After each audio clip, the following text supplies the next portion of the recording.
एक बार की बात है, देवताओं में चर्चा हो रही थी। चर्चा का विषय था मनुष्य की मनोकामनाओं को पूरा करने वाली गुप्त चमत्कारी शक्तियों को कहाँ छुपाया जाए।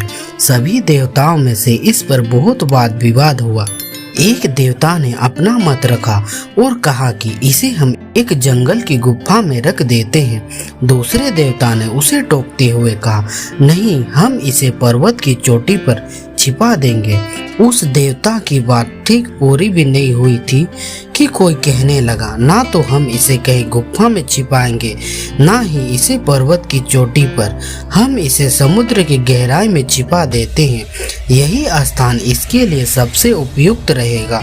सबकी राय खत्म हो जाने के बाद एक बुद्धिमान देवता ने कहा, क्यों न हम मानव की चमत्कारिक शक्तियों को मानव मन की गहराई में छिपा दें, क्योंकि बचपन से ही उसका मन इधर उधर दौड़ता रहता है।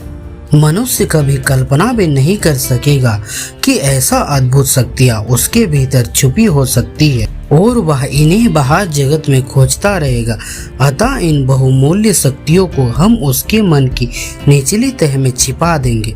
बाकी सभी देवता भी इस प्रस्ताव पर सहमत हो गए और ऐसा ही किया।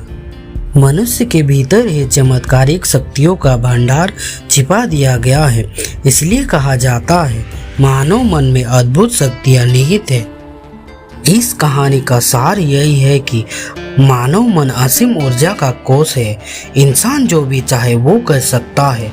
मनुष्य के लिए कुछ भी असंभव नहीं है। लेकिन बड़े दुख की बात है, उसे स्वयं ही विश्वास नहीं होता है कि उसके भीतर इतनी शक्तियाँ विद्यमान हैं।